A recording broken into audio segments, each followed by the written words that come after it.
দেখছেন আপনারা আপনাদের প্রিয় ডিজিটাল বিশ্বস্ত বাংলা সংবাদ চ্যানেল রোজ বাংলা পৌঁছে দিচ্ছে আপনাদের দোরগোড়ায় রাজ্য দেশ বিদেশের একাধিক গুরুত্বপূর্ণ সংবাদ।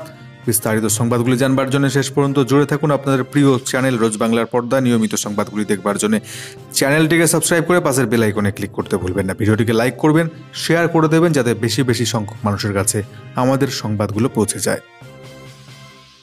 G20 মঞ্চ থেকে ক্ষুধার বিরুদ্ধে লড়াইয়ের ডাক ভারতের প্রধানমন্ত্রী নরেন্দ্র মোদীর। সাক্ষাৎ মার্কিন প্রেসিডেন্ট জো বাইডেনের সঙ্গেও। বিশ্বের নানান প্রান্তের দ্বন্দ্ব, সামরিক অভিযানের প্রভাব পড়ছে গ্লোবাল সাউথের দেশগুলির উপর। খাদ্য জ্বালানি সারের অভাবে ধুঁকছে তারা। G20 গোষ্ঠীর দরকার এই বিষয়ে নজর দেওয়া, সমস্যার সমাধানের উপায় খোঁজা। সোমবার ব্রাজিলের রিও ডি জেনেরিওতে G20 সম্মেলনে এমনই বক্তব্য রাখলেন ভারতের প্রধানমন্ত্রী নরেন্দ্র মোদী।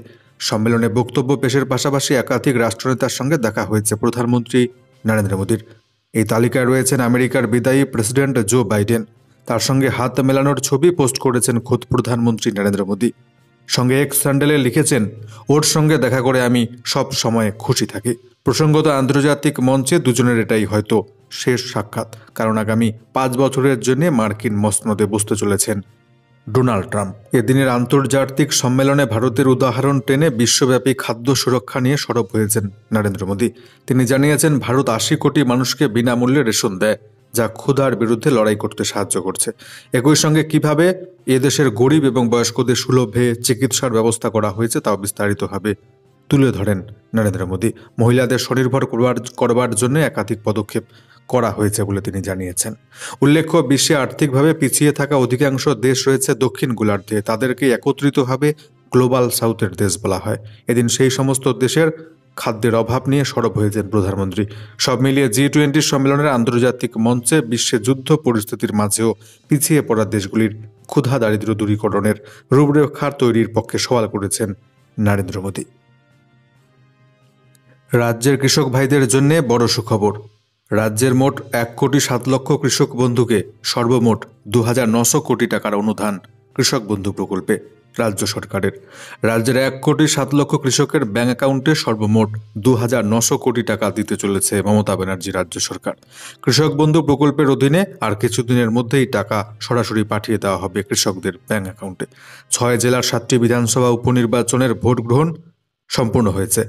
23 নভেম্বর ফল প্রকাশ। তারপর রাজ্যের কোথাও আর নির্বাচনের আদর্শ আচরণবিধি লাগু থাকবে না। এই অবস্থায় বিভিন্ন প্রকল্পের সুবিধে সাধারণ মানুষের কাছে পৌঁছে দিতে তোড়জোড় শুরু হয়েছে রাজ্যে।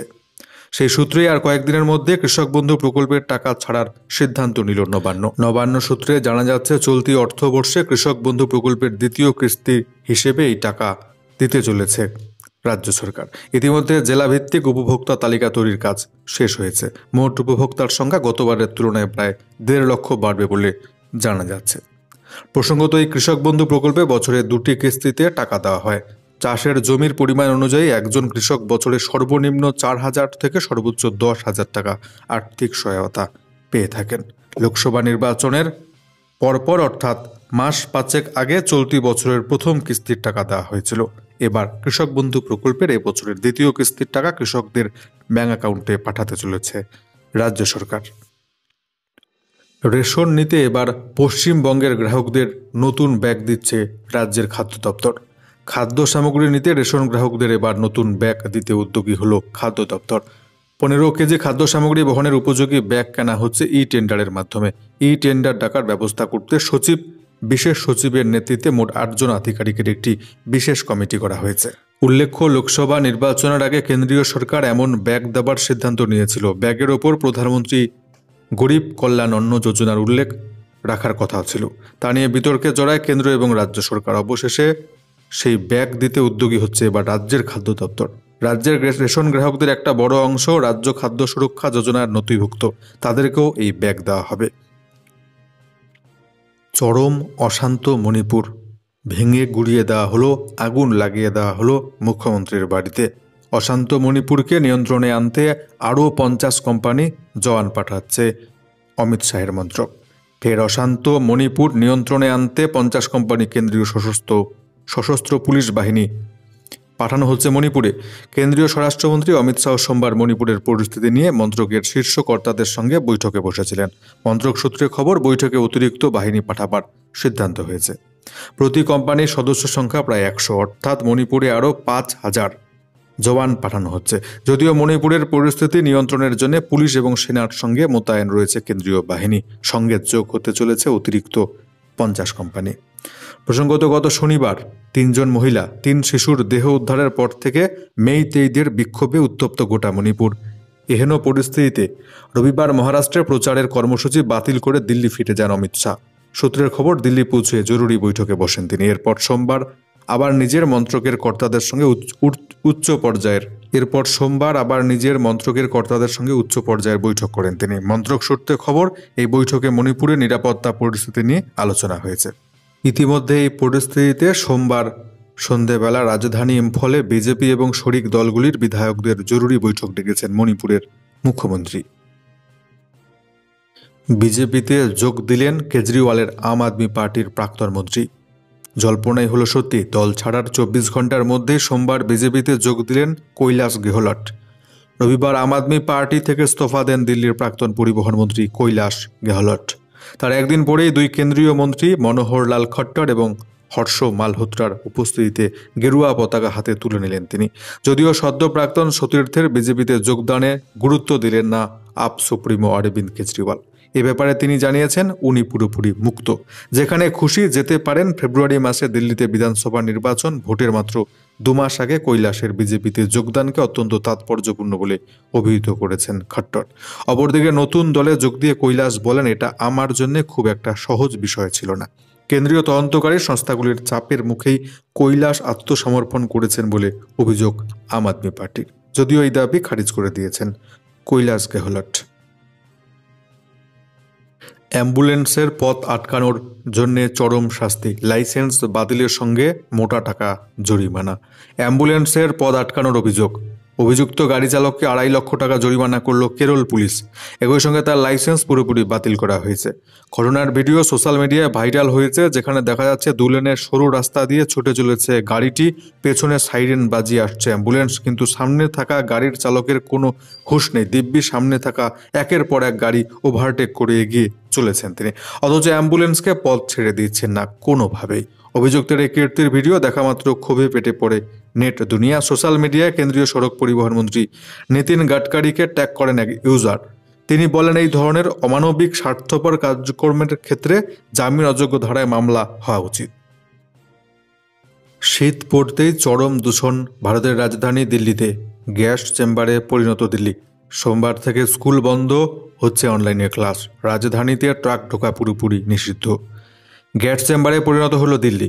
বাতাসের গুণমান ছাপিয়ে গিয়েছে ভয়ঙ্করের গণ্ডি।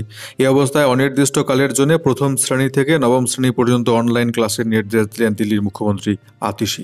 একাদশ শ্রেণীর পড়ুয়ারা অনলাইনে ক্লাস করতে পারবেন। কেবলমাত্র 10ম এবং দ্বাদশ শ্রেণীর পড়ুয়ারা পঠন পাঠনের জন্য স্কুলে আসবেন।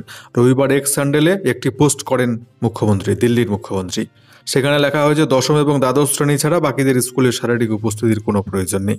এই পড়ুয়াদের জন্য অনলাইন ক্লাসের ব্যবস্থা করবে স্কুল কর্তৃপক্ষ। পরবর্তী নোটিশ না দেওয়া পর্যন্ত অনলাইন ক্লাস চলবে বলে জানানো হয়েছে। রবিবার সন্ধ্যে 7টা নাগাদ দিল্লির বায়ু দূষণের মাত্রা ছিল 457 AQI। বলা বাহুল্য, দিল্লি এখন বিশ্বের সবথেকে দূষিত শহর। দূষণ কমানোর অনেক চেষ্টা করেও ফল মিলছে না। এরই মধ্যে রাজধানীতে বাইরে থেকে কোনো ধরনের ট্রাকের ঢোকায় নিষেধাজ্ঞা জারি করা হয়েছে। ভোটমুখী মহারাষ্ট্র এবং ঝাড়খণ্ড থেকে উদ্ধার 850 কোটি টাকার নগদ এবং মাদক, গতবারের তুলনায় যা 7 গুণ বেশি। মহারাষ্ট্র ঝাড়খণ্ডে বিধানসভা নির্বাচন, 14টি রাজ্যের কয়েকটি আসনে উপনির্বাচনের আবহে মোট 1000 কোটি টাকার নগদ ও মাদক দামি জিনিসপত্র বাজেয়াপ্ত করা হয়েছে বলে জানালো নির্বাচন কমিশন। সোমবার কমিশন যে পরিসংখ্যান দিয়েছে তা থেকে জানা যাচ্ছে, শুধু মহারাষ্ট্র এবং ঝাড়খণ্ড থেকে বাজেয়াপ্ত করা হয়েছে 858 কোটি টাকার নগদ, মাদক এবং সোনা। 20 নভেম্বর মহারাষ্ট্রে বিধানসভা নির্বাচন, ওই দিন ঝাড়খণ্ডে দ্বিতীয় দফার নির্বাচন, প্রথম দফার নির্বাচন হয়েছে 13 নভেম্বর। 2 রাজ্যে ফলাফল ঘোষণা হচ্ছে 23 নভেম্বর। কমিশনের তরফে জানানো হয়েছে, 2019 সালের বিধানসভা নির্বাচনের আগে এই 2 রাজ্য থেকে যত নগদ মাদক বাজেয়াপ্ত হয়েছে, এবার তার থেকেও 7 গুণ বেশি বাজেয়াপ্ত করা হয়েছে। নির্বাচন কমিশনের পরিসংখ্যান বলছে 2019 সালের বিধানসভা নির্বাচনের আগে মহারাষ্ট্র থেকে 103 কোটি টাকার নগদ, ঝাড়খণ্ড থেকে 19 কোটি টাকার নগদ মাদক জিনিসপত্র উদ্ধার হয়েছিল। অপরদিকে মার্কিন যুক্তরাষ্ট্রে গ্রেপ্তার হলেন লরেন্স বিষ্ণইয়ের ভাই। গ্যাংস্টার লরেন্স বিষ্ণইয়ের পলাতক ভাই আনমোল বিষ্ণইকে গ্রেপ্তার করল আমেরিকার পুলিশ। একাধিক সূত্রে জানা গিয়েছে ক্যালিফোর্নিয়া থেকে আনমোলকে গ্রেপ্তার করা হয়েছে। তবে কিভাবে আনমোলকে গ্রেপ্তার করা হলো তা নিয়ে এখনও স্পষ্টভাবে কিছু জানা যায়নি। মুম্বই পুলিশের ক্রাইম ব্রাঞ্চ সূত্রে খবর, আনমোলকে জিজ্ঞাসাবাদের পর সম্ভবত মার্কিন প্রশাসন তাকে কানাডার হাতে তুলে দিতে পারে, কারণ খালিস্তানি জঙ্গি নেতা হরদীপ সিং নিজ্জর খুনেও আনমোলের নাম জড়িয়েছে। কানাডায় নিয়ে আসার পর ভারত তাকে দেশে ফিরিয়ে আনতে পারে। সম্প্রতি এনআইএ আনমোলের মাথার দাম 10 লক্ষ টাকা ধার্য করেছিল। তার কিছুদিনের মধ্যেই আনমোলের গ্রেপ্তারের খবর মিলল। লরেন্স বিষ্ণই গ্রেপ্তার হওয়ার পর থেকেই দাদার গ্যাংয়ের দায়িত্ব সামলাচ্ছিলেন আনমোল বিষ্ণই। একাধিক গুরুতর অপরাধে তার নাম জড়িয়েছে। গত বছর ভুয়ো পাসপোর্টের সাহায্যে কানাডায় পালিয়ে যায় ওই গ্যাংস্টার।